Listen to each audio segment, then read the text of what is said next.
blame Captain Magus for failing to instruct me. Hey, watch it!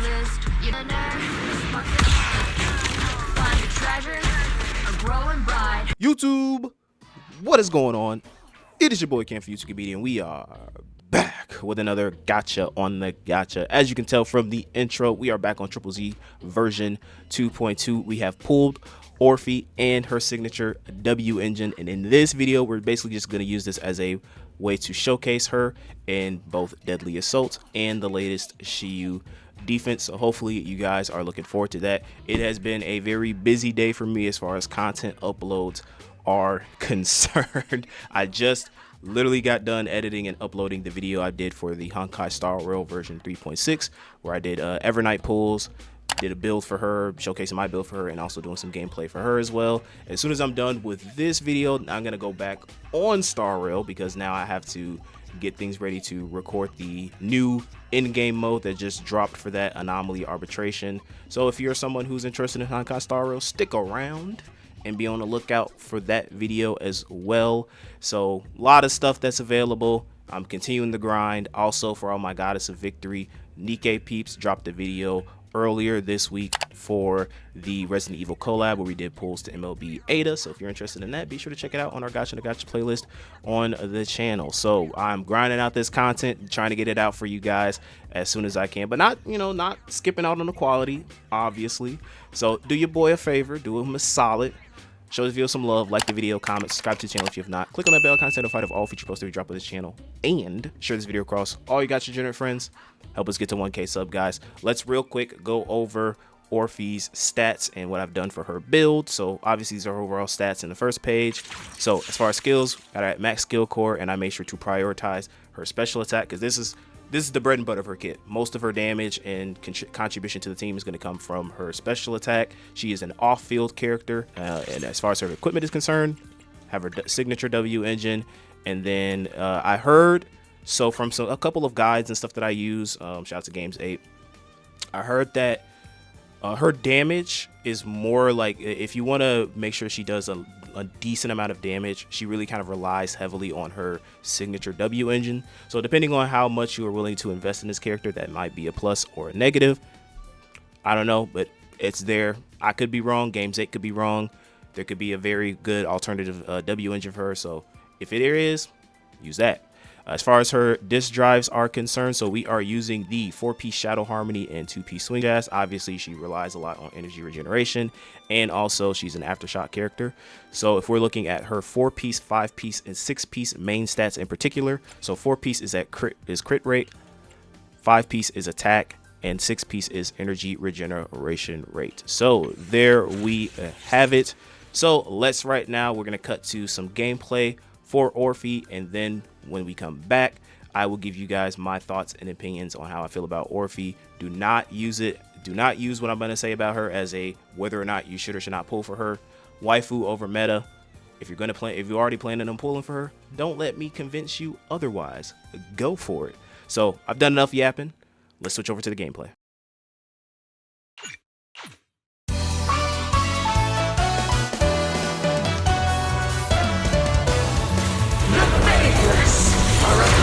Upon this world.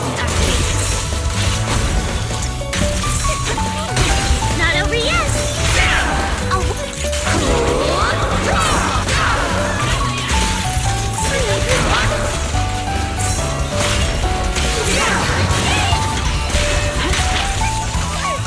Oops, I can't really control my strength.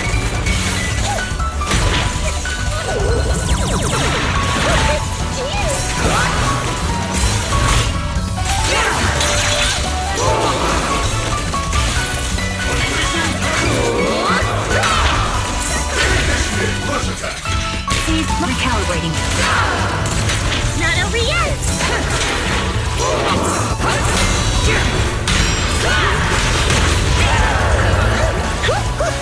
Increase firepower.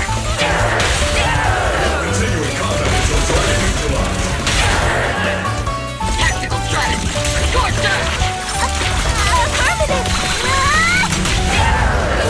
Pretty firework. Definitely not my type.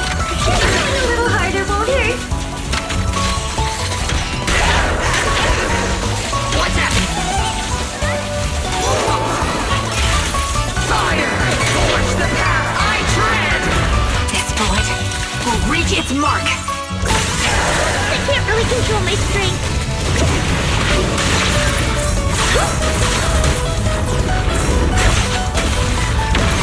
Listen carefully. The tide of fate. Annihilation.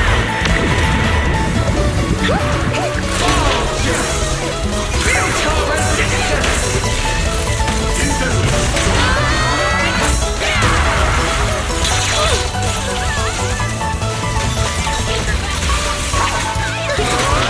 Looking for wind. Not over yet. Continue fighting. Increased firepower.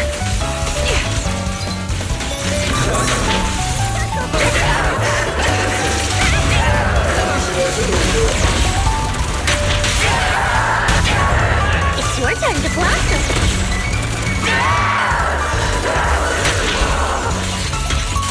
Oops, I can't really control my strength. Give him a full salvo, CC here. CC here. Obsidian division.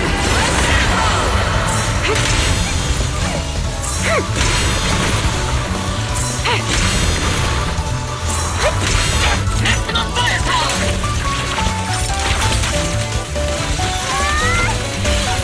Everything's going through.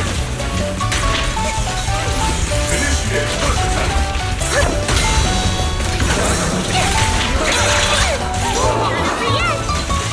Sniper's Creed. One shot, one kill.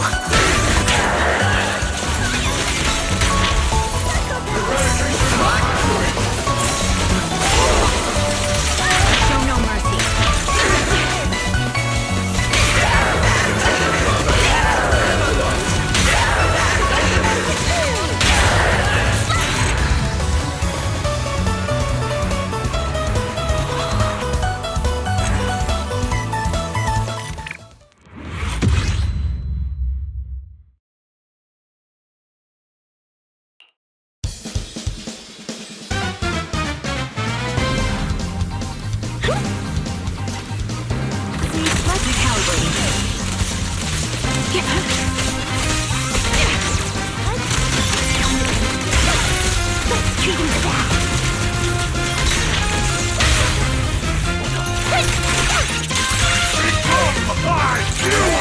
I can't really control my strength. Adjusting for wind. Keep distance. Sustain fire. Hostile target. Not over yet.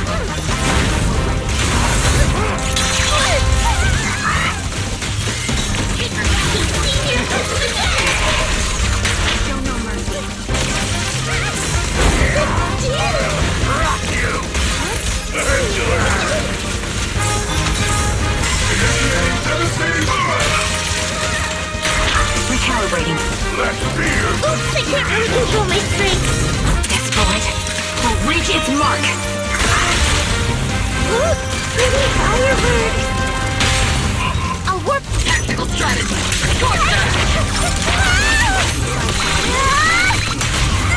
Continuing combat is neutralized. Definitely not my type. Going a little harder won't hurt. Speed flare disengaged. Firepower output.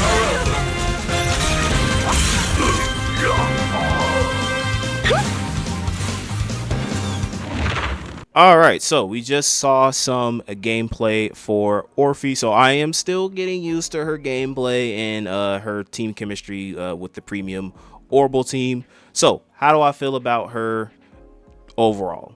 I'm kind of mixed right now. I've mentioned this before in like some of my previous Triple Z videos, but I'm not the biggest fan of off-field characters like that. Like, I mean, especially in a game like this where it's very kind of high momentum, just having a character that just kind of like is just there really, and you're encouraged not to really use them on the field, I feel like it's kind of counterintuitive to this game's gameplay design. However, it is very undeniable that Orphie does provide a lot of support and value to this team, in particularly, obviously, the premium Orbital Squad team being her, Seed, and Trigger. And it's kind of like the only reason is just like when you look at the premium Orbital Squad, 2 of the 3 characters are off field. So Trigger is already, she's an off field character. You have Orphie being an off field character. So you're mainly just kind of using Seed most of the time, and that can kind of she's a really great character, but it's fun to kind of like switch back and forth. And obviously you can do that with this team, but like I said, off field characters are, the purpose is you're not really supposed to be using them actively on the battlefield a lot. So again, I'm just not the biggest fan of that design. However, I do think that she is going to provide a lot of value for if you are somebody who likes to use Seed, if you're somebody who likes to use Anby. I don't know how good her chemistry with Evelyn is going to be, because Evelyn is not necessarily Aftershock, but I feel like if you're somebody who does utilize those characters a lot, you can have some fun with her. And she does do some cool stuff. Like the laser tail thing is very fun to use. I like spamming that a lot whenever you can give the opportunity to do so. And again, I think the premium Orbital team, even though, yes, 2 of the characters are off field, it is still a very fun team to run. So again, don't take it as a recommendation of should or should you not pull. These are just my opinions of how I feel about Orphie, but let me know how you guys feel, if you're pulling for her, if you're skipping. I want to know all your thoughts in the comment section down below. And I know I've only really showcased her on one team, being the premium Orbital team, Orbital Defense Squad team, but we do have the Shiyu defense reset later on this week, which I will be using that to showcase her on some more team setups. So that is it for her, guys. Thank you guys so much for watching the whole video. If you stuck around for the whole thing, again, like and subscribe if you have not. And with all that being said, guys, God bless. Enjoy the rest of your day. See you next time.